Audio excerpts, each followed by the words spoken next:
I am live. Welcome everyone to the Solution Podcast. We're going to be talking about something very important today. Very important. Uh, just waiting for my guest to join me. And yeah, we are live on Facebook. We are live on Twitter. We're live on YouTube. Yes. And today we're going to be talking about a very important topic, guys. Very important. We're going to be doing a reaction to a video. Not sure if this video has gone viral, but I'm sure people have heard about it. It's of a preacher being abused by what I would call a possessed woman. People would call it a triggered woman. I would call it a possessed woman. But we're going to get into that in a minute.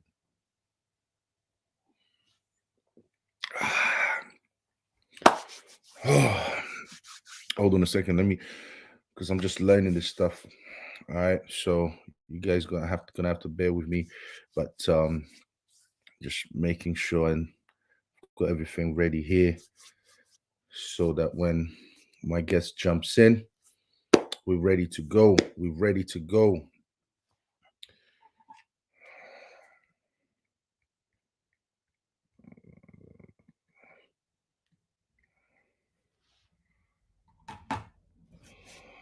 So let me check one more thing. Where is it? Where is it? Where is it? This is a scary video, man. When I first saw this video, I was thinking, what is wrong with people? I'm sure you lot have seen this video. It's basically of a woman talking about how she was trying to get to the preacher and she was using devilish language, foul language, horrible language. And she thought by using that type of language, she was going to get to the preacher. She said that how she had an abortion and she was happy when they yanked the baby out. She used the term yanked the baby out, which I thought it was crude. But yeah, she was hoping to get to him, to get some kind of response from him. And his response triggered something in her. People would call it triggered. Me personally, I would say it's something else. It was something else. I don't know how his response would have triggered her or got her to the point where she started getting aggressive with him, because his response was mild, to say the least. Not even mild, like it wasn't even confrontational at all. It was a loving response. We're gonna pray for you, but it triggered something in her. Got her to come out of her shell, put it that way. Oh my, oh my. But yeah, as you guys can see, the title, Preacher Emasculated Publicly by Possessed Modern Women. Yes, my brother. Can you see me? Can you hear me? Can you hear me, bro? I can hear you, bro. How are you? Not too bad, not too bad, not too bad. We have a very important video. I'm new to this, bro. I'm new to this, but I'm loving it. I'm loving it. We have a very important video to react to. Guys, I'm joined by John Michelle. Is a regular, is part of the family, you guys already know. And we're going to be reacting to a very serious video. I'm still celebrating because man got married. I guess I'm a tradcon now. Uh my wife's gonna divorce me now, so she's gonna take half. But yeah, I bro, listen, I called the I titled this episode "Future Emasculated Publicly by Possessed Modern Women." I didn't want to use the word triggered. I wanted to use the word possessed. Because there's a lot going on. There's a lot going on in this video, and and and me and you, we like to break it down to the root cause of it all. You see what I'm saying? So without further ado, I want to get into this video, but just share your opinions initially how you felt when you first saw the videos. There were so many emotions I had. Also, the first was disgust, with the first emotion. Then it was anger. Then sadness. So those are the 3 stages of emotions I went through when I watched this video. I'll be honest with you. It still gets to me, but I'm so used to seeing it now. You know, he's not the first preacher to be assaulted in this way. It's become part of the norm these days. It's become part of the norm to attack preachers. What do you know what upset me the most about that video was his response. His response did not warrant that behavior from him. Have you shown the video, Nelson? Have you shown the video? Bro, we're gonna play it now. But okay. I've watched the video several times. Yeah. And bruv, I could tell you everything that she said, that he said, and I just can't believe her reaction. But you know what? Let's get into this. Let's get into this video, man. Hold on a second. Share screen. I need to. It's the second time that's done now. Hold on. Share screen. Bang.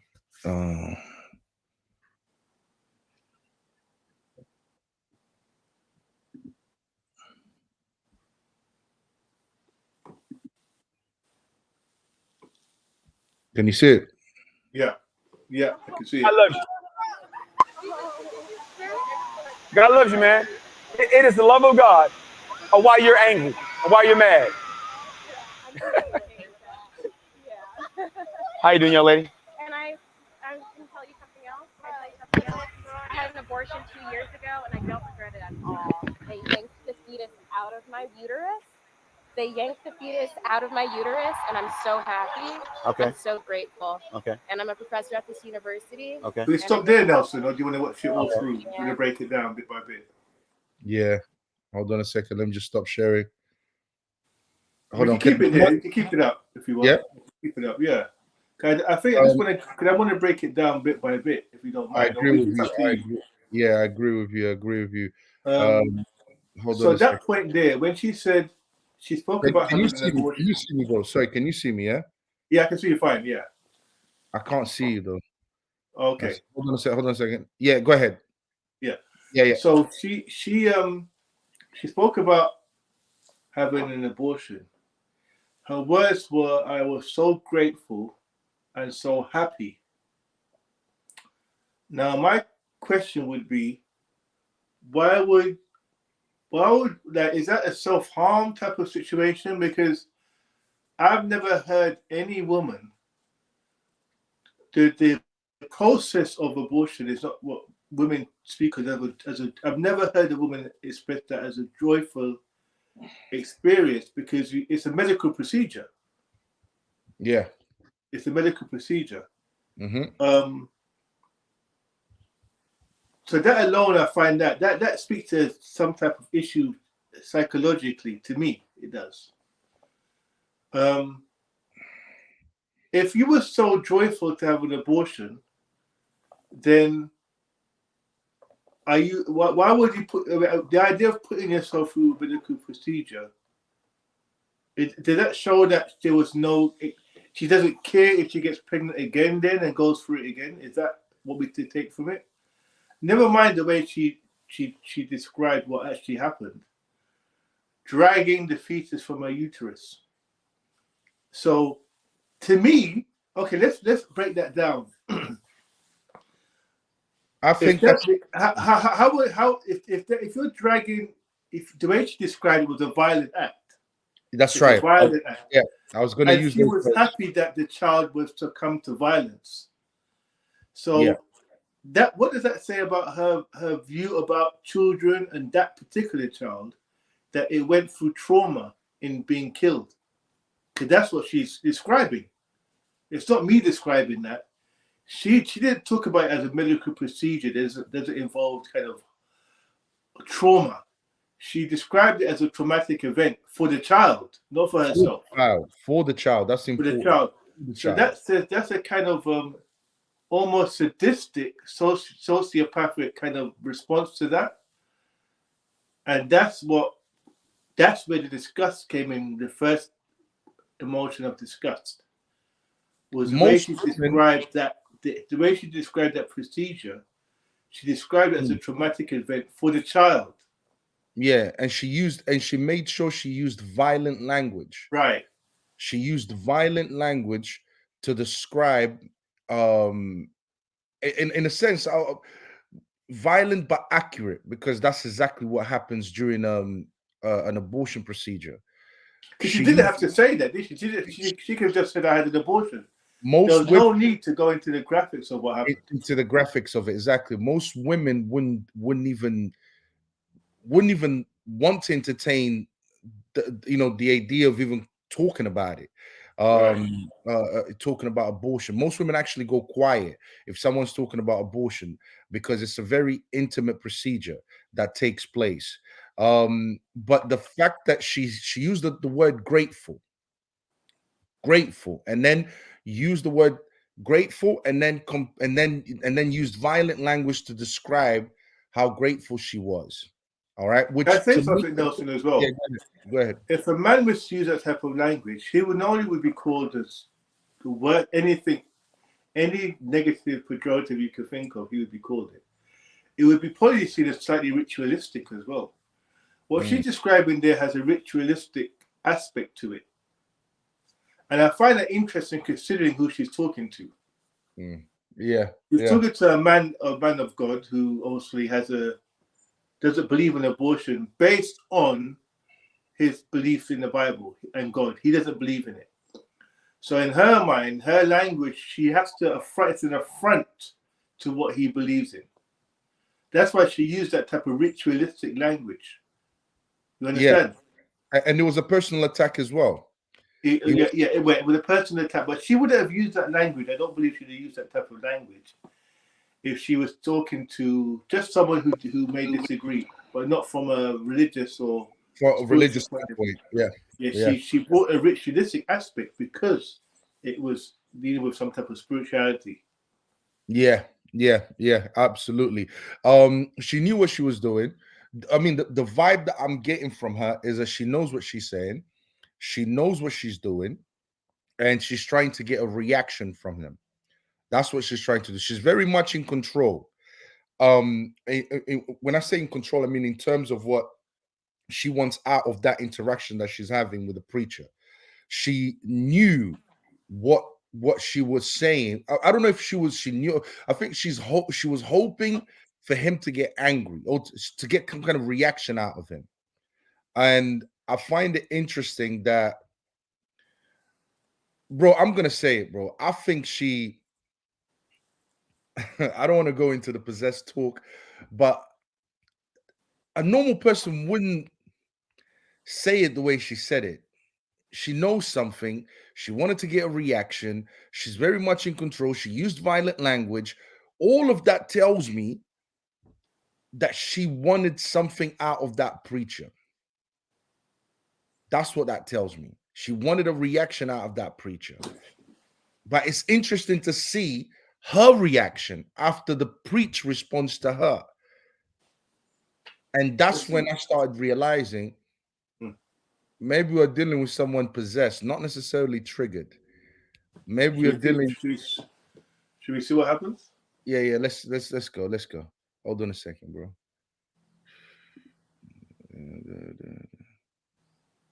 Just bear with me for a moment, please.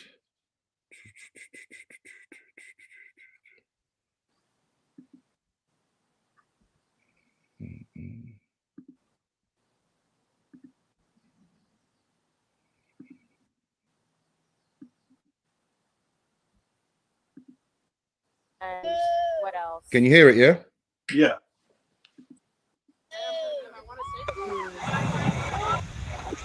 What's your name? That's none of your business.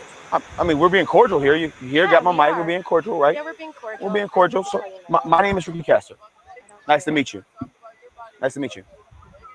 I mean, nice to meet you. Is that you just came up here to tell us your business without giving us your name? Yeah, that's what I did. Okay. All right. Well, we'll pray for you. Okay, we'll pray the Lord save you. Thank you. Okay, no problem. I wish I knew your name so we can know where to pray. Well, either way, Mm-hmm. you're a soul. Either way, And you're a soul. kind of an asshole. What makes me that? You kind of ruined everybody's lunch. They're like, oh, Sorry. you took the cord out? Yeah, I took the cord out. Yeah, because Okay. you won't give me my bike. Can you pause back. again there? Please give me my mic. Yeah, Please, yeah. please, young lady. She's getting violent, and that escalated quickly. So what's interesting there? What's your name? What's her name was interesting. She said something that I couldn't pick up, which made him say, "I'll pray for you." But what was interesting is that she said that he is ruining everyone's lunch, not her talking about the graphic killing of a child. That's not ruining everyone's lunch. That's okay.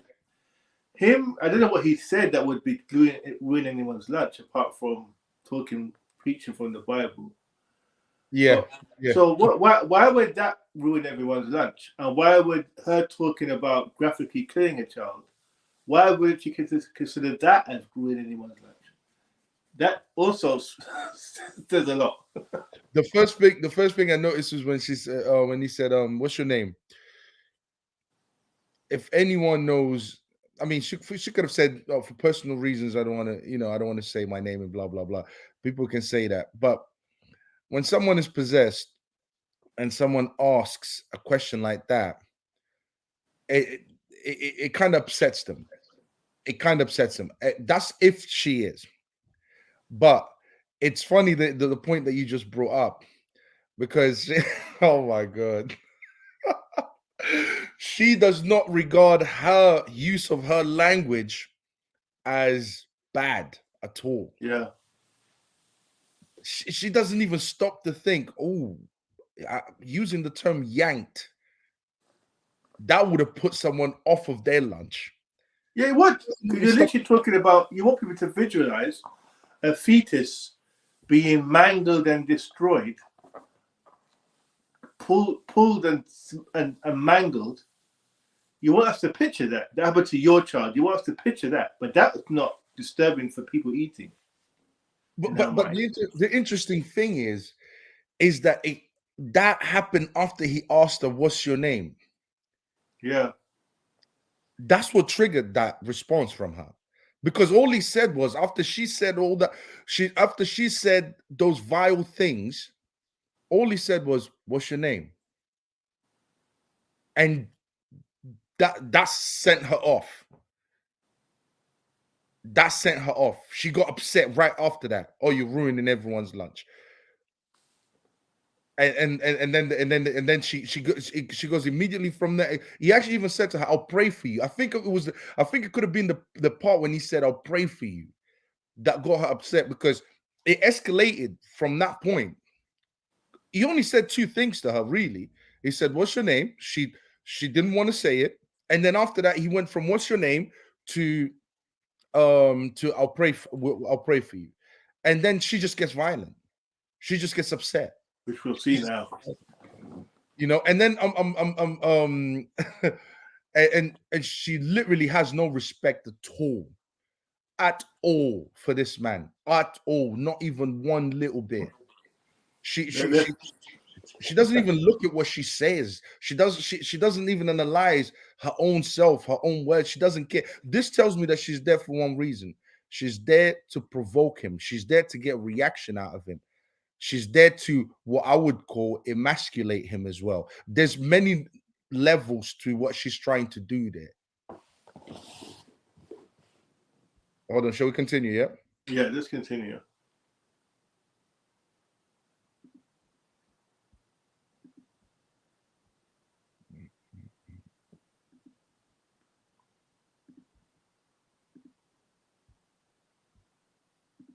Thank you. Have a good day. Okay, you're not stronger than me. All right. God bless you. God bless you. Hey, officer! This young lady she's trying to rip my stuff up. Oh, I'm assaulting her. She's assaulting. She's taking his stuff. Come here. I have it on video. Yeah. I'm assaulting him. Yes. Like you're very angry I'm about your assaulting abortion. him. Yeah. And you're Look very at my angry stuff. about your Okay, Come if on. I get arrested right now, I would Why literally are you laugh touching out his equipment loud. like that? Hi. No, it's not. Okay, you should probably let him have the stuff. if I get arrested right now, I will probably lash out. No, she said laugh out loud. I thought she Laugh said out loud. lash out. Oh, laugh out loud. Oh She my. said I'd laugh out loud. Oh, probably. Yeah. Now this is where I went from disgust to anger. And the reason why I became angry at that point was for a few reasons. Number one, the entitled nature of her thinking it's perfectly okay to challenge a man physically. Yeah. Like that's in her mind, that's perfectly okay. No sense of invading someone's space. And this what makes me laugh about people like her. She's the type of person that if he showed any sign of aggression, she would pay the victim straight away. You can see that's the type of person we're dealing with. She would pay the victim at any sign of aggression, let alone touching her. Imagine if he grabbed her, what she would have said, the noise that would have come out. But he warned her. He told her, I'm stronger than you now. It means nothing to her. That doesn't mean anything because she understands. And this is the irony. This is the irony that we spoke about. These are the type of people that will talk about patriarchy and the, toxic masculinity. These are the type of people, I guarantee she's the type of person, probably a feminist, that pushes those type of narratives on a daily basis. I'll be interested to see her YouTube or her social media threads. I guarantee it'll be filled with misandry, feminism, and good and the rest. Yeah, but the irony is the people like her that are so anti-male, they rely. What she did there in terms of challenging him physically. She does that under the knowledge that as a man, he won't do anything back. And if he does, other men will step in. If she was in a system where there was no governance, there was no sanctions for male violence against women, if she lived in that society, do you think she would have grabbed him like that? She would never. He wouldn't even cross her mind. She would have to be truly crazy in order to even think she could go there. Because remember, the guy warned her, I'm stronger than you. And but look at his reaction afterwards. Officer.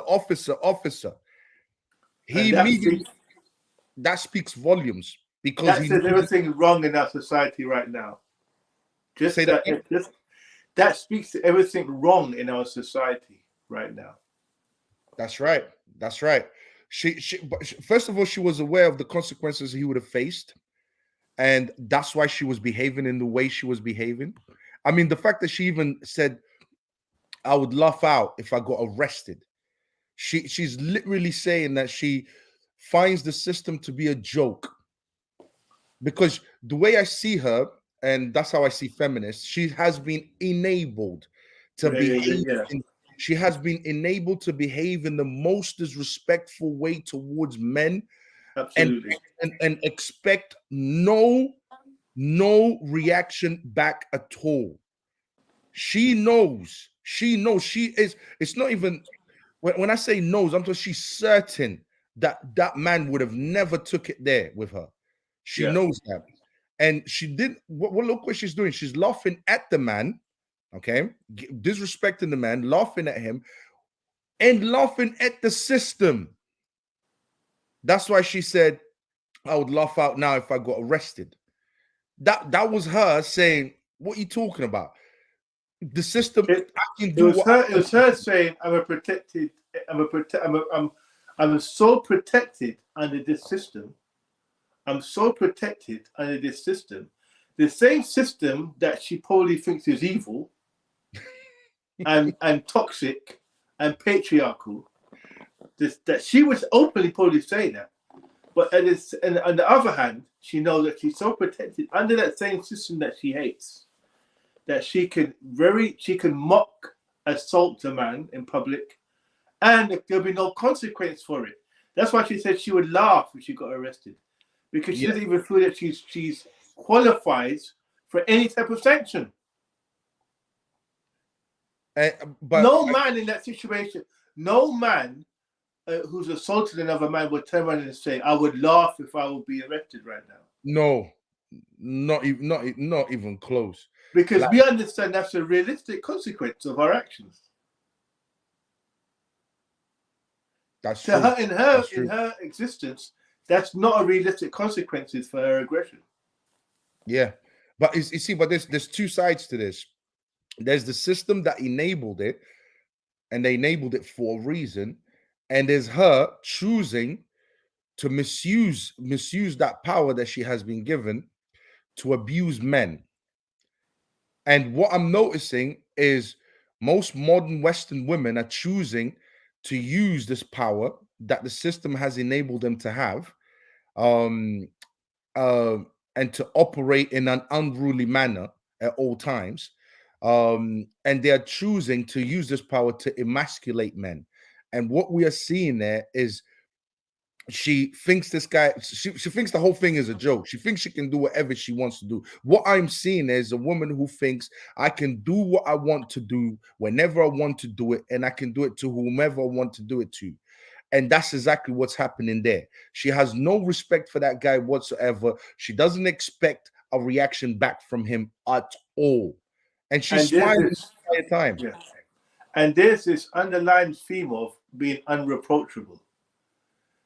Yeah. And I guarantee you, Nelson, there's people that would be there's some women that would watch us reacting and say, "Look at those black men dissing a black woman." Misogynistic. Yeah. We hate black women, and look at us, we're having a go on. There's people that would look at this reaction and come to that conclusion.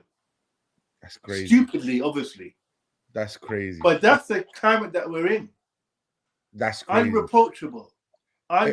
You cannot say anything now without being labeled as some type of hater, hating of women, hating of a specific type of woman, a different race. That you can't even be looked at for your literal words in terms of what we're doing here. Is we're talking about one individual and condemning one individual for her behavior. We're not extrapolating this to any other woman. We're not saying this is synonymous with black women or anything, because there's most black women I would actually say would also find this behavior reprehensible. It's not a racial issue. It's not a gender issue. We're talking about this particular individual and people like her with the same mindset that she has, which we do see in all races of people. Exactly. And I would argue that you said something very interesting. You said, I'll be interested to see her social media. And I bet you I would find loads of, the patriarchy, feminist language or feminist propaganda type of stuff. And I would argue that I won't say most, but it's definitely getting to that point where most modern women are consciously or unconsciously, because they have behaving in this manner, because they have been influenced by this feminist ideology to such a level that a lot of them don't even know they're doing it while they're doing it. This is what I would argue, that we are getting to that point where the feminism has done such a good job at indoctrinating women, making them believe that the patriarchy is evil and men are this and men are toxic, and all of these all this feminist language that they use in order to provoke, to diminish men or kill masculinity, really, because that's exactly what's happening. I would argue that most women today, we get into that point where most women today are in favor of her way of thinking. This is what I would argue personally. But let's continue the video. Hold on a second.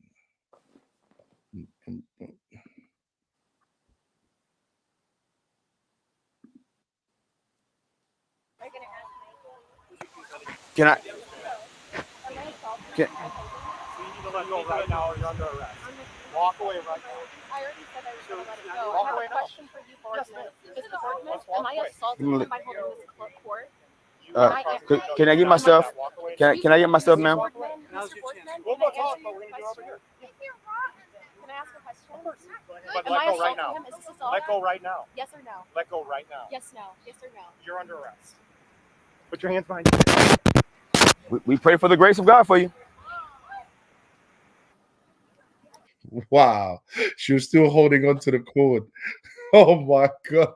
She wouldn't let go of the cord. She didn't care about police. She didn't care about nothing. The police officer even gave her way out. He even said to her, listen, let go of the cord and walk away, and you won't be arrested. Nelson, do you have someone else trying to get on? Because I've heard a voice in the background. No, I think it was the guy in the video. Oh, okay, right. Yeah, but there's no one else Yeah, trying to get. just and that last scene. That's the sadness because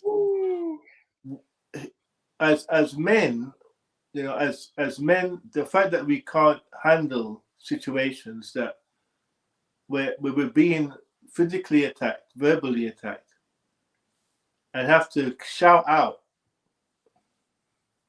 to other men to intervene.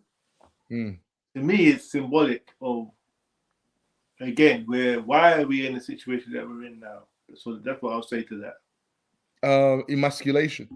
There you go. Men are being emasculated. At the level of entitlement on that woman, it's scary. Because he would be his colleague will be well within his rights to restrain her at that point.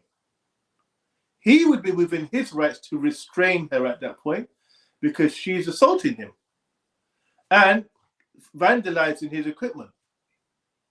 Yeah. He would be within his rights. If a man did that, he would have restrained the man and he would have told, he would have restrained him. And nobody would have had anything negative to say about it. It'd be straightforward. Oh, he's been assaulted. Oh, his things have been vandalized. He's not the aggressor. Someone's the aggressor and he's defending himself. Nobody would question it. But he knows innately that if he does that, he could come off. And that's the society that we're in now, where he's scared to do what he would do very legitimately if he was attacked by a male. He's scared to defend himself. Yeah. He's scared to defend. He's scared to defend and protect his property too. Yeah, he's scared to protect his property. He's scared to defend himself because he fears the outcome. He fears the consequences that will come with that. And that's most men. That's most men today. It is. Yeah. That's most men today. Yeah, so it's not a blight on him. Yeah, you can, whether it's relationships, it doesn't matter what it is. Shout outs to Kobe. Shout outs, bro. She's consumed by extreme feminism, operating on emotion, completely disregarding logic and common sense. I would argue that she understands what's going on and she's using it to her own advantage. And this is where the maliciousness comes from, is that she's not naive. She knows what she's doing. She's not some, some person that doesn't know what she's doing and she's being innocent. I would argue she understands what she's doing and she's doing it for a reason.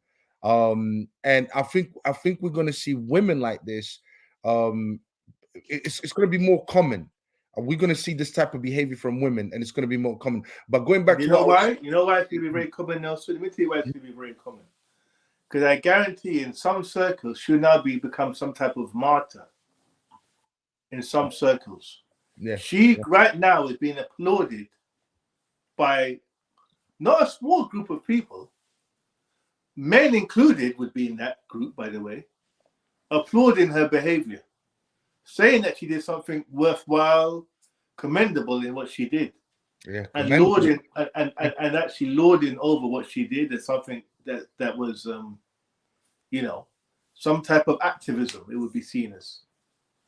So she'd be martyred for that behavior. They would actually see her as some type of martyr.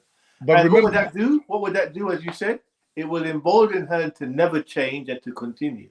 And it would encourage the same type of behavior from other people with her mindset. but you see, but that's because she understands that the system has enabled her to do that and will continue to enable her to do that. It's just that I mean, the fact that she challenged the authority of the system, being the police officer in that scenario there, just shows how abrasive she is. Just shows how confident she is in what she's doing. It shows her confidence in the system, that the system will back her every messed up action that she has. And going back to what I was saying, every man is in this. It doesn't matter whether it's a relationship. It doesn't matter whether it can be any part of life, anywhere where you interact with women. It doesn't really matter. Women can behave in this manner, and men are scared to approach women, or to talk, or to even they're scared to defend themselves. They're scared to defend themselves when they're being disrespected. They're scared to because we've all heard the stories. Once she calls the police doesn't come to arrest her. They come to arrest you. And right, that's why she said she'll laugh out loud if she was arrested. Laugh out loud, exactly. She was in a sense saying the system is a joke. It works in my favor. Right. What like I would laugh. That's why she said I would laugh out loud if I got arrested. If I got arrested. Right. Are you serious? I mean, the lack of respect that she even has for the system just says it all. Now, I mean, again, the irony, Nelson, the lack of respect she has for the system that she probably hates too. Yeah. She probably, as I said, she's the type of person that would call this system patriarchal and toxic and hates women, and women are second-class citizens. I guarantee you that's part of her vocabulary. That's part of her message. But the irony, that'll be all into that. You use the we missed a point too, Nelson. There's a part we missed when she said, "I earn more than you." What? Oh my! Now think about that. The first thing she said to him was, "I'm a lecturer." I think she said, "I'm a lecturer," which in itself is frightening. That is frightening in itself. I'm a lecturer in a university. What kind of vetting is going on? First of all, to have someone like with that mindset as a lecturer of children and young people says so much. Secondly, her telling a man, "I earn more." If it had been a woman, she wouldn't have mentioned that. If there was another woman. Yeah. I earn more than you. What does it have to do with anything? Like literally, what does it have to do with anything? I earn more than you. But that again shows the as you mentioned, the emasculate in their minds. They are emasculated men. Misandry, I call it. It's just blatant hatred of men. I earn more than you. So what is that? So that makes the fact that he may earn less makes her above him in her mind. Mm. Yeah. What have they got to do with the conversation? Yeah. No, absolutely. And I'm gonna say it like this, bro. I've noticed when I look at society, the way people, how do I say this? The way people, in a sense, regard themselves as more, if I want to establish importance over another person, I immediately go to materialism. I immediately say, you know what, I earn more than you. That's the, in a sense, that it's like saying I have more status than you, I'm more important than you, I am better than you. Materialism has become, it's no longer about doing the right thing. If I earn more than you, then that means I'm somehow better than you. And it's not better than you in the sense that I earn more than you, because if someone earns more than me, of course, when it comes to earning potential, they are better than me in that aspect.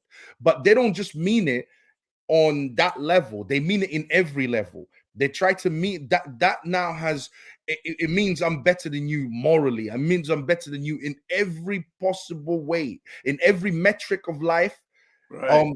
They are better than that person. Yeah. And I think that's why she was using that. Essentially, she was saying to him, "Don't speak, even like don't speak to me. Like don't try to engage with me in any type of dialogue, because I earn more than you. That was her. I assumed that was her thinking behind it. Like, I guess she anticipated some type of debate was going to ensue, or some type of conflict. So she wanted to let him know that I'm above you, as you said, in every metric. Every metric. So whatever we talk about now, whatever I say holds more weight than whatever you say. What do you? And then she followed it by talking about the ritualistic murder of a child. Whenever you talk to, I don't know if you've noticed these days, whenever you're having a conversation with someone, and then even though you're proving them wrong, even though everything that you're saying is right, they're quick to ask you, well, do you have a degree? Or if you know, are you did you go to university? As if that has any bearing. Are you a scientist? And as if that has any bearing on the conversation that you're having with that person, or the information that you're imparting to that person.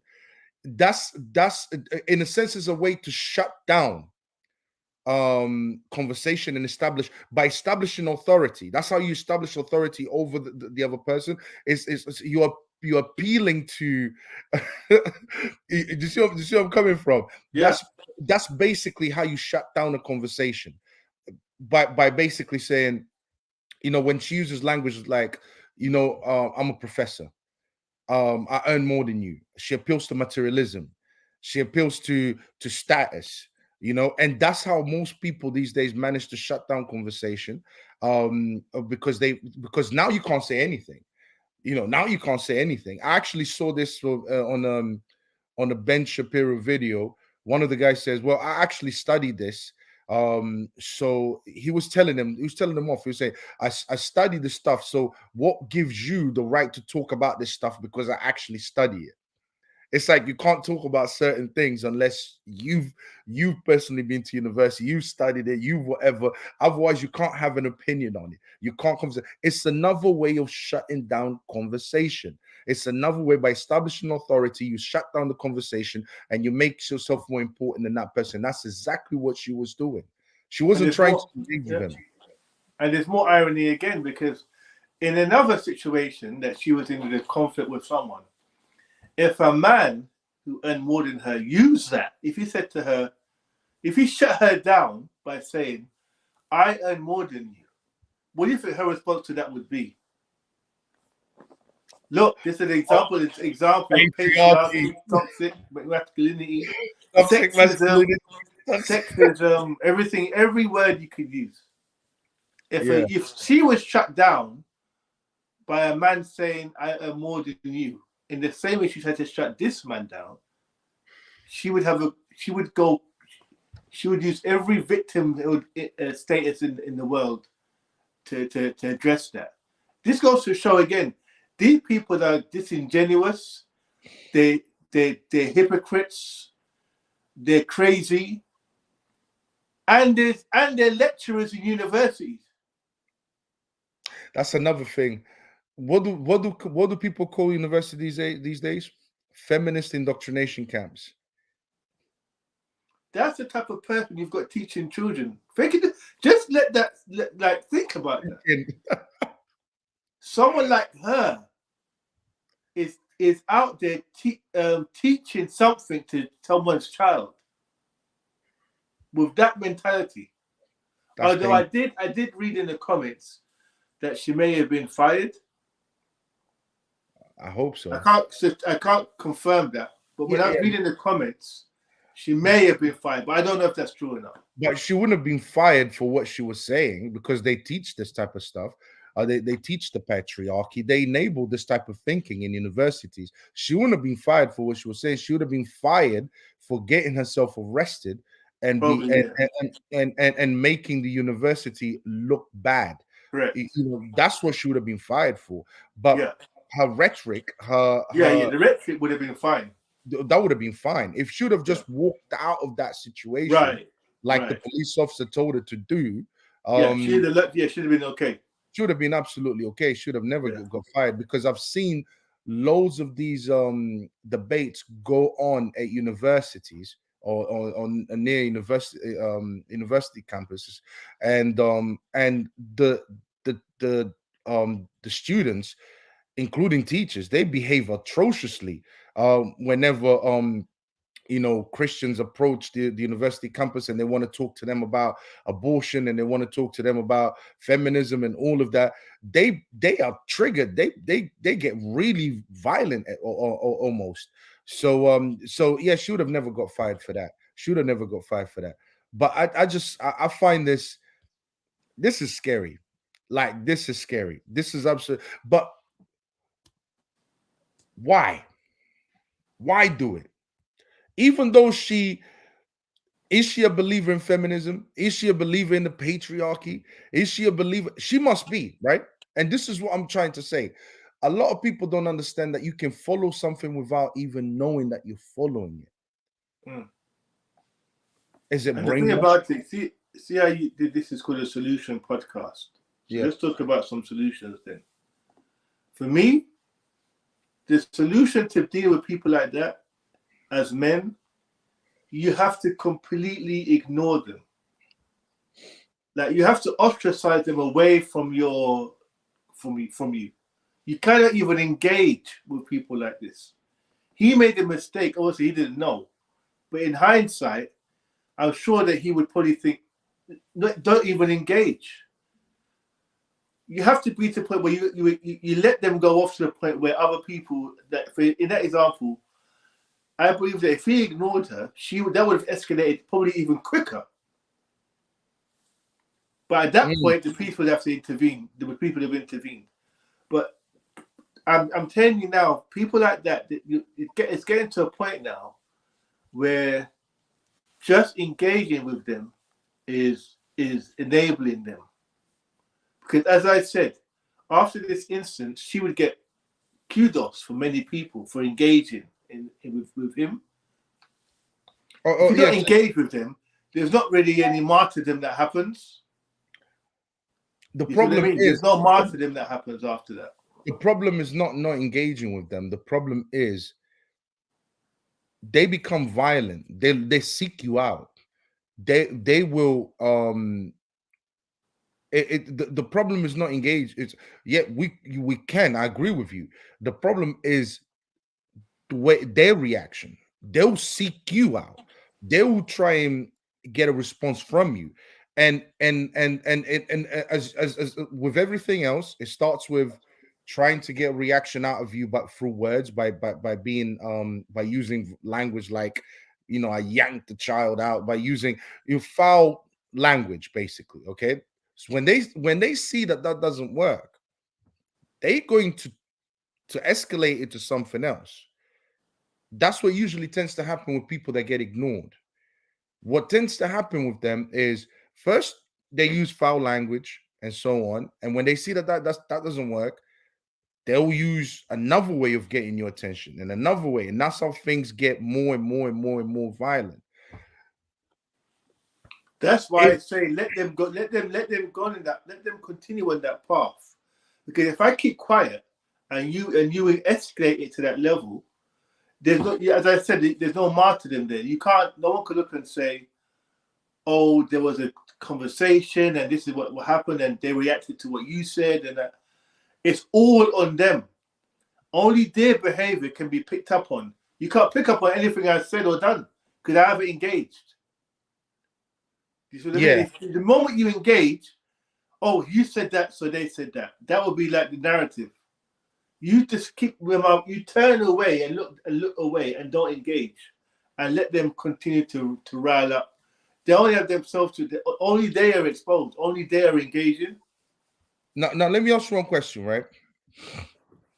The way this guy engaged with her, he didn't say much. True. He really didn't. Let's be honest. Yeah, he didn't say much. He didn't know what kind of woman she was. He spoke to her, okay, and then she started using foul language. Yankee the baby. I was so proud of my abortion. I yanked the baby out, and so on and so forth. And after that, he said, "We'll pray for you." You know, we'll pray for you. And then she goes, "Oh, you're gonna pray for me?" He goes, "Yeah, yeah, yeah.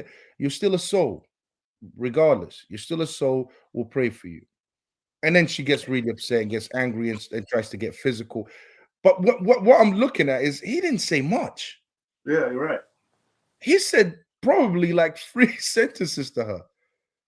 The entire time is her speaking. The entire time is her working herself up to get angry and to have a reason to react against him. Almost as if she's. So what do we do then? What do we do in those situations? What do we do then? You flatten her out. No, I'm joking. Well, that's what they want, and you say that's the reaction. But that's actually what they want, because that's when they really get to see that they really get to go into their victimhood. They really get to bask in their whole victimhood narrative. So that's what I believe that's actually what she wanted.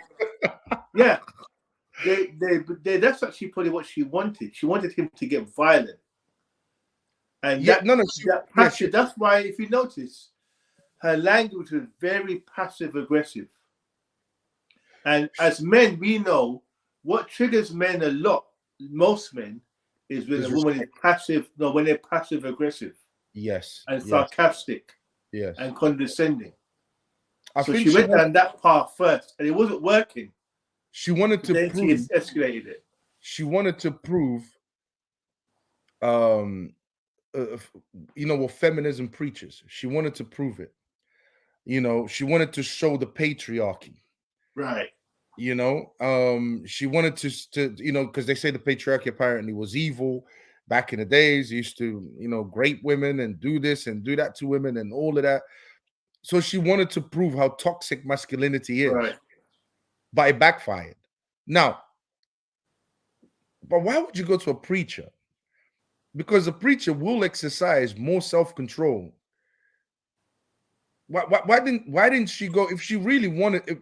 This is so I'm questioning this whole thing, because if that's the case, go to a gang area. And they don't.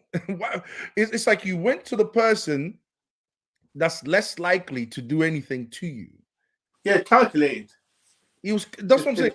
This woman knew what she was doing. She knew what she was doing. She knew that she wasn't going to get a reaction from him, even though Now, she would, if he reacted in a violent way, oh my days, that would have done wonders for her. If a preacher can react like this, all men are this, all men are that. The patriarchy is whatever. You understand what I'm saying to you? But it's like, why go to the guy that can exercise more restraint? But this is the sad part about it, Nelson. There'll be women that will look at that and say that guy's a bit of a, you know what? Actually, I just thought something. He had to call the police. Look at him. What kind of man is that? He had to call the police on a woman. This would be another narrative that will come out of this. I just thought of it. When they speak of the patriarchy, what is Christianity known as? Patriarchal religions. Islam, Abraham, the Abrahamic faiths, they call them patriarchal religions. One of feminist gripes is against because what is the order, the structure? The order is God, man, woman, child. Feminism doesn't believe in that. It believes in equality. Do you see what I'm saying? So the idea of the patriarchy naturally comes from nature. It's natural. You can see it. It's biological.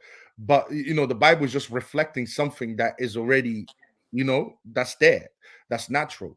But they like to blame the Bible for for why men are patriarchal, and this is what makes men patriarchal. This is why So in a sense, it's more like a vendetta against the Abrahamic faiths, Christianity, Judaism.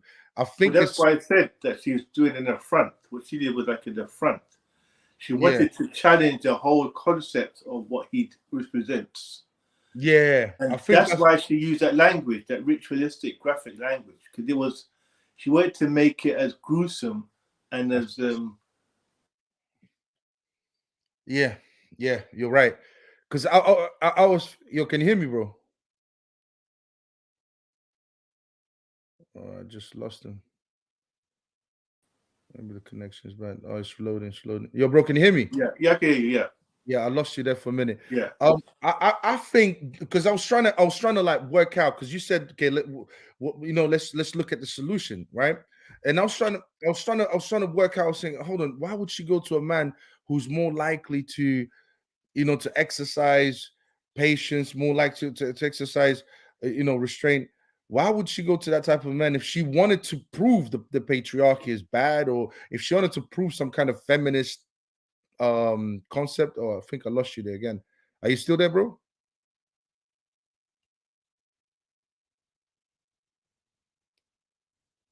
Hello. Yeah. Yeah, guys. He might come back. He might come back in a bit. But yeah, basically, that's what wasn't making sense to me. Why would she go to a man that can exercise restraint? And then I'll realize that what it was she was doing that. Okay, we just lost him. I just lost him there. Hopefully he'll come back. But shout outs to my bro for even coming through. Is he back again? Yeah, he's back again. Yo, bro. Sorry, Can you hear me? Yeah, I can hear you. Yeah. So I was like trying to work out, okay, why go to the man that's more likely to exercise restraint, that's more likely to be patient. So I was trying to work that out. Why would she do that, and not go to a man that wouldn't exercise so much restraint, like a gang area, for example? So it wasn't making sense to me, and now it makes sense because it's she the Abrahamic faiths talk about the patriarchy. They believe that society is patriarchal because of these faiths. Now it makes sense why she went and attacked him. Now it makes sense. So it wasn't that she necessarily cared about whether he was going to, so it was more like she was trying to, what he was saying was obviously triggering her, because she thinks, because what feminism, one of feminism's propagandas is the Abrahamic faiths are patriarchal. They are bad. Because they are patriarchal, because they are bad and they are evil and it needs to be destroyed. That's that's because they they want women on top of everything, or some kind of partnership. So now it makes sense why that is. Is there a solution? I just want to add something before you just finish that thought. Yeah. There's one thing that we also have to factor in as well. What she did there in terms of how she responded, it could also have been guilt and trauma about what she went through. See, what happens sometimes when people make decisions that creates a sense of guilt, they would then overcompensate to justify that decision. You understand? Rather than face what you did, they would try and justify and overcompensate. So let's not ignore that fact that what she was doing, the way she responded to what she had done to the fact that she had an abortion, a lot of that could have been some type of coping mechanism to deal with the trauma of what she did and the guilt for what she did. I don't want to address the guilt I feel and the trauma. So what I'll do is I will then compensate by excusing it in the most graphic of ways, as if it was literally nothing. It was nothing. What I did was as taking the trash out and putting the trash taking the trash out is how she's almost describing what happened. She's lessening it to that level. Oh, they yanked the baby out. And I was happy about it. That all of that could have been just cope. So we may be dealing with a very ill individual as well. I reckon. Oh, shout outs to KD. You're a funny guy. Oh, nice. Finally caught one live laughing out loud. Okay, my guy. I think I'll be honest with you. I think it's a combination of everything that we've spoken about. It's a combination of trauma. because what you do, especially something like an abortion, will have a huge impact on you psychologically. Feminism doesn't like to talk about it. Feminism doesn't like to address that point. And neither do Planned Parenthood. They don't like to go into the into how traumatic that experience is for women and how it affects them long term. They always like to shut that argument down. They don't like to expose that because because they don't want women basically coming out and telling, because they want to keep pushing this abortion agenda onto society. So you're absolutely right, bro. Yes, I believe so. I believe it is, but I believe it's a combination of all of these things. It's the trauma that she experienced from the abortion. It's her, instead of her coping in a healthy way, she's using the feminism propaganda to inform her on how she should cope with it, and she's reacting according to how, feminism is telling her, no, you should be proud of your abortion. You should be, you know what, it's your right. What women have right, your body, your choice. All of these sayings all come from feminism, the feminism camp, the feminism agenda. So it's gone from just saying it's my body, my choice, to now seeing it as almost like a joyful ritual. That's the level we get to now. It went from I just want to say anything about it. Then it went from that to my body, my choice. I could do what I want with my body. Now the next stage is it's a joyful ritual. Yeah. If not, that's what they are. So what's the next? So the next stage would be to get pregnant on purpose so you can have an abortion. That's the next stage. Just doing it as a kind of ritual. I will purposely get pregnant, purposely, so then I can then get the joy out of having an abortion. This is the final conclusion of everything. You hit the nail on the head. You hit the nail on the head. I've always called abortion human sacrifice. But with anything that's bad, traumatic experience comes with it. So what you need is a propaganda in place to psychologically indoctrinate you, to force you to almost believe that what you've done is the right thing. And this is why you have slogans like "My body, my choice." It's your right. Just say your reproductive rights. You're killing a human being. You're calling it reproductive rights. That's the reason why all of these things are in place. And yes, we are dealing with a woman who's obviously going through trauma and who's obviously finding it hard to deal with and reconcile what she's done. But yeah, you hit the nail on the head, bro. Because remember that it's all about always pushing to the extreme. Like it has to always go to the extreme of things, which is why I said to you about the last taboo. You know what I believe is the last taboo. I've told you what I believe the last taboo is. When it's perfectly okay to say, I'm attracted to a 3-year-old, and that's okay. That's the last taboo. We're not there yet, but we're getting there. We're getting there, yeah. And I always say this is always the agenda to push, as you said. The notion of reproductive rights and my body, etc. There was a time when that was seen as very offensive, but now that's normal language. Like no one really gets offended by that anymore. So now that's established.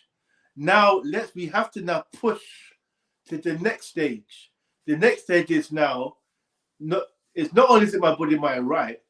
I want to have an abortion. I want to have the experience of killing a child. Yeah. In the most, and I don't want to do it with a pill.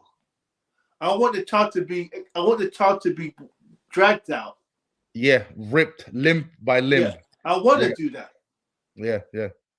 And do you know what? That's not me and you saying this, by the way. No, this is the language that she used. Exactly. But she said, sorry, Nelson, this is the important part.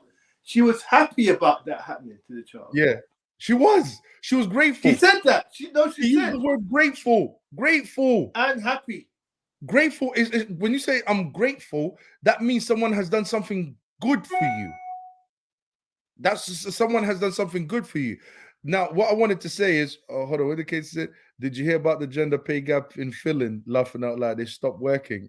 Oh, is it? Oh my days! Some women get pregnant to get big breasts and then get an abortion. It's truly disgusting, unbelievable. I believe it. I believe, yeah, absolutely right, bro. Check the timeline. The timeline will tell you about the psychological manipulation and engineering that has been going on. Okay, like you said, there was a time when abortion was first legalized that people didn't like the idea of having, women didn't like it. But then all of a sudden, with enough propaganda, with enough lies, with enough social engineering, people became okay with that. They've accepted it. Okay, it's now normalized into society, and then again moves into the next stage. And do you know what the next stage is now today? 9-month abortions. So it's interesting you said that, Nelson, because what I believe that this is a backlash to as well. What people are saying also is, what about if a woman is raped or there's abuse? So that's obviously that's used as an excuse to have an abortion. I'm not going to comment on that, by the way. I'm just saying this is what's put forward, and what they're saying is no. Don't try to, because they would see that as policing. You're telling me I can have one because I've been raped, or no. I have one when I want to have one. I'll enjoy having one, and I'll have it in the most gruesome of ways and be happy about it. And there's not, and I dare anyone to say anything to the contrary to that. That's almost like a backlash to that whole thing of, oh, you can have one in certain circumstances. It's like, no, I don't want to. I'm not going to just have it under those circumstances. I'm going to have it because I want to have it. Yeah. I just want to do it, and I'm going to take joy from doing it. That's what my body. Almost like when they try to police it and try to say, okay, I'm against it, but I'm for it in these circumstances. It's a they lie. didn't like that. You're policing me. You don't police me. I want to have it under any circumstances, and I'm into it. I like it. I get joy from it. What you've just described right now is the real intention of it all. This is where it's supposed to get. This is where it's supposed to reach. That's the level. That's the level that they try to accomplish. You're right in saying when they use, stupid arguments, like they use the exceptions, because rape is only 1% of the abortions, if that. I usually use the argument, okay, all right, because I don't even agree, even in that situation, I don't agree, because I think the child's life is innocent. Give it up for adoption. Yes, punish the guy by all means, absolutely. Put him in prison, let him stay there forever. Now, when we look at 98% of abortions is because it's done because it's an inconvenience to a woman's lifestyle. So I usually turn around and say, all right, okay, let's say we only do the great ones. All right. So 98% of abortions, we make that illegal. All right. Would you be okay with doing that? No, they usually freeze up. Why? And the reason why I'm saying that is it alludes to your point, because the real intention is to be able to have an abortion willy-nilly whenever I want to, because this is what I want to do. That's the real intention. So when they bring up that argument, do what thou wilt. Do as thy will.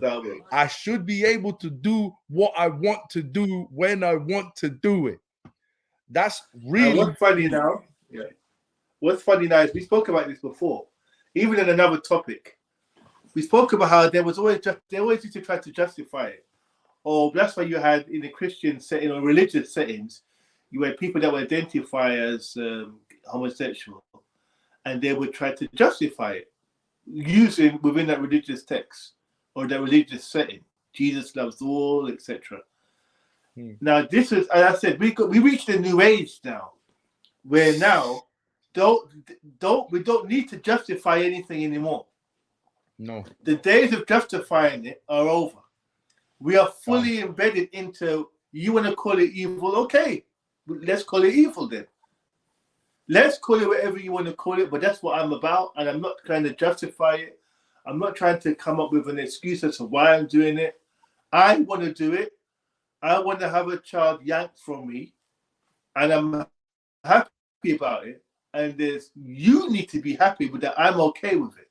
I'm not gonna see the days. We're gonna see that now, where there's no the justification is going out the window. Now you're gonna see it seep into politics. There's not gonna be no more justification, exemptions. It's just gonna be, we want to do it, and that's it. And you can't tell us any different now. I want to do X, Y, and Z, and I don't need to justify it by you, with religion, with anything. It's just what I want to do, and there's nothing you can do about it. This is where we're headed now. And you know what? And do you know what you've just said? Because I just did the math in my head. It's the people who believe in ideologies that are against this ideology that they're trying to follow, which is do as thy will. It's those people that they're going to consider to be the enemy.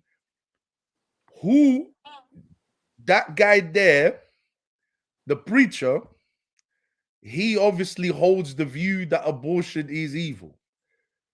That's why she would, if she into a gang area, she wouldn't get much drawback. She wouldn't get much. No one would really. Yeah, abortion is cool. Yeah, we don't have a problem with that. So guess who she went to? She went to the guy who relies on an ideology that informs him that killing babies in the womb is wrong. That's her enemy. So because she knows everywhere else, everyone is pretty much fine with it. And I mentioned the 9-month, they've now pushed it to, now they've got 9-month abortions going on now. And all a woman has to do is change her mind at the last minute. And they'll take the baby. Even the baby could come out, they'll deliver the baby will be delivered, and they'll take the baby to a separate room and murder the baby. We've reached that point now. It has been legalized in certain parts of the world, including UK. It's a procedure that it can be performed depending on how a woman feels. And this is why they're pushing this ideology of do as thy will. I should be able to do what I want, because once they get every woman, the next generation will think like this woman. They will have that same, a lot of women are in two minds about it a lot of the times. But the next generation, they will not be in two minds. They will be in one mind about it. They will be okay with it.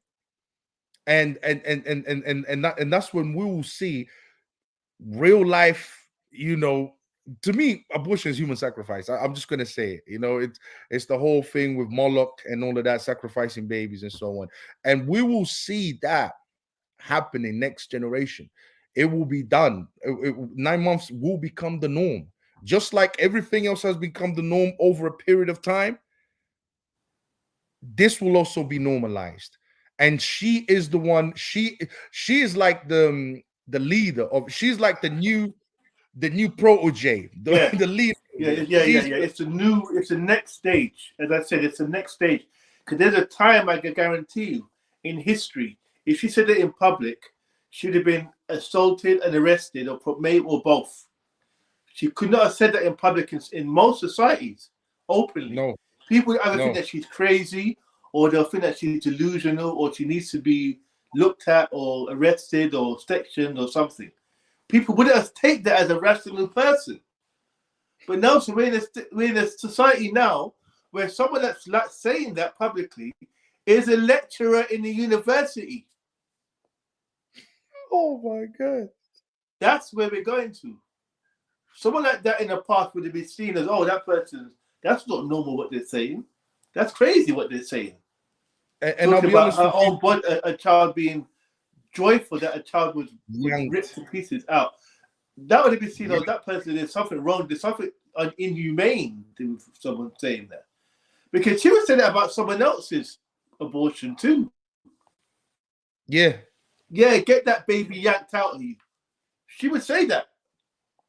So that's the people that we've got now. It's the next stage. And these are the people. This is why I say everything, you know me, everything, nothing happens by chance. Some of that mindset, it's not a coincidence that she's a university lecturer. It's not a coincidence. It's not. To me, they wouldn't take me and you on in that university. Oh, no way. Right. No way. The same credentials, they wouldn't. So it's not a coincidence that someone with that depraved mindset is a university lecturer. This is by design. This is about bringing society, I told you, down the toilet. This is what they want to do. They want it to be like the old Sodom and Gomorrah from the Bible. Anything goes. There's no sanctity. There's no morals. There's no. There's nothing. There's nothing. It's just animalistic. That's what she was like describing. Animals, basically. That's what she was describing. Yeah, because you sometimes see that type of mindset in the animal kingdom, slaughtering young. You see that. Yeah. When the lion takes the animal kingdom, you know that the lions will slaughter a baby because they want to. You see that when they eat their own young, you see that they're eating their own young. You see that in the animal kingdom. So they want to bring us down to animal level. It's occultic practices, which everything that you're seeing, everything that we are seeing currently happening in society today, it's already being practiced on the occult level. Of course, they can't. At first, they couldn't give it to the masses immediately because it will be a shock to humanity. So, guess what you do? You indoctrinate the population, the masses, bit by bit, slowly, over time. It's a generations game, and you will see every generation will become more desensitized. They'll become more narcissistic, more egotistic, more into even the term "my body, my choice," as if it's your body. I mean, you have to. The programming is clear, and this will continue. It will continue, and if one thing you look at, if you notice about feminists, they're becoming more violent, more open, more. Yeah. Look at that aggressive. woman and vile. Yeah, vile. Yeah. That just look at her. Well, look at them now. Sometimes what they do now, they just start to scream in public. Have you seen that now? That's a new thing that they do. When they address people that if they come across people they don't agree with, they just start screaming. Yeah. And this woman is a representation, or she's not the only one. Like, guys, really, she is. Trust me, she will be the majority very, very soon. This is how young women are thinking. This is how they've been indoctrinated to think. Even men, it's not just women as well. Even men. I'm telling you, I couldn't tell you, even out of my peoples, even though we know that, abortion is wrong and so on and so forth. Most people that I know are indifferent about it. They're not really that bothered about it. It's not really an issue for them. You see what I'm saying? And this is what allows, that's what allows these people to become even more bold about it. Even more, I was so grateful. I was grateful when when they yanked the baby out. That's a psychopathic mind state. That's a psychopathic mind state. Yeah. My brother, man. That was a great show. Is there any other points you want to add to this? No, you know what? As I said, this is just, as I said, those three emotions I had. It was disgust at how she was behaving. It was anger at the triggering of the emasculation of the man, and it was sadness that that's all he could have done was cry out for the police. As I said, it just breaks down society as everything wrong in terms of our role in society and what we've been reduced to. Because as you highlighted, men enable this type of nonsense. It's the men that have enabled sadists like this person. I guarantee Mel were involved in her becoming a lecturer in the university. And as you highlighted, she only was fired because of the police incident. Yeah. Yeah, that was the only reason why. Yeah. Shouldn't be fired otherwise. It was Yeah. only because of the police incident. And men would have reviewed that. Some men would have reviewed that and said, "Oh yeah, that's okay." Yeah, no, and it's also because it became. I don't know if this went viral, but it became popular. I've seen loads of people reacting to it and so on and so forth. So that's the only reason why she would have been fired. She was a bit. Yeah, that's the only reason why. But there's another reason apart from that. I'll be honest with you. But bro, I'll be honest. You mentioned something there where everything is backward. Everything is upside down. Literally, it's like they turned everything. They turned the natural order upside down. And I want to do a show on it where me and you go into where this is all heading. Do you see what I'm saying? Because this isn't going to stop. Because one of the things that I look at, like, because we've been talking about abortion, I look at the rate. Is it decreasing or increasing? And over a period of time, if you look at the statistics, it's increasing. It went from 48 million worldwide to 72 million now. Well, we're gonna. I'm gonna leave it here, but I'm gonna tell you this. This is gonna get a bit deep. But there's things that we're privy to and that we're seeing we never would have seen before. There's children being, right as we speak, being massacred and slaughtered. Facts. To pieces, but we're seeing it. It makes me think, are they trying to dumb us down for infanticide? Is there something going on where they want us to be okay with children just being killed like a human, and you don't have the same, you don't have the same sympathy you have? Yeah, because that's what I'm getting from that story and this story. Yeah, that it's children being murdered is okay. Like it's not a big deal. It's not a big deal. Yeah, that's exactly what it is. They want you to be okay with child sacrifice. It's a psychological manipulation. They're psychologically engineering you to be okay, morally speaking, with the murder of children. So that however it happens. Yeah, however it happens. Yeah. And the fact that they've legalized 9 months, it tells you the direction that they're taking it to. Before you just thought, oh, it's not even anything in the womb. It's just a little thing. It's just now it's like they legalized it to 9 months. Basically, they're telling you, we want you to be okay with the murder of an actual baby. And that's why she said yank, Nelson. That's if why it's a little thing. There wouldn't be no yanking going on. There'll be no yanking. She wanted you to understand. I'm talking about a fully grown thing. I'm not talking about a little polyp. Yeah. You can't yank that. So she wanted you to understand. She wanted you to understand that when you picture yanking, please picture a baby, a fully grown limbs, head, torso attached. I want you to picture that. I don't want you to picture this like an inanimate object. This is the imagery she wanted you to have. Fucking hell, man. That's the world we got right now. But bro, we have to do a live on what happens next, because a lot of people don't know what's gonna happen next. Because a lot of people are like, oh, yeah, but why? What for? Why are they doing this? They're doing it for a reason. They're not doing it for no reason. There's a reason behind all of this. So they're doing it for a reason. And I want to explore that. What we can do is we can review the Sound of Freedom film. Sound of Freedom, yeah. Sound of Freedom film. Yeah, let's do that, because this touches into this. And I don't know if you've seen it. I've seen it. If you could get to watch it, and let's react. We could tie it into what we're talking about here, because it's definitely relatable. It definitely relates to what we're talking about. Yeah, and there's also a clip on the Nefarious movie that I want to play. Okay. Right. Yeah, and it relates to the abortion.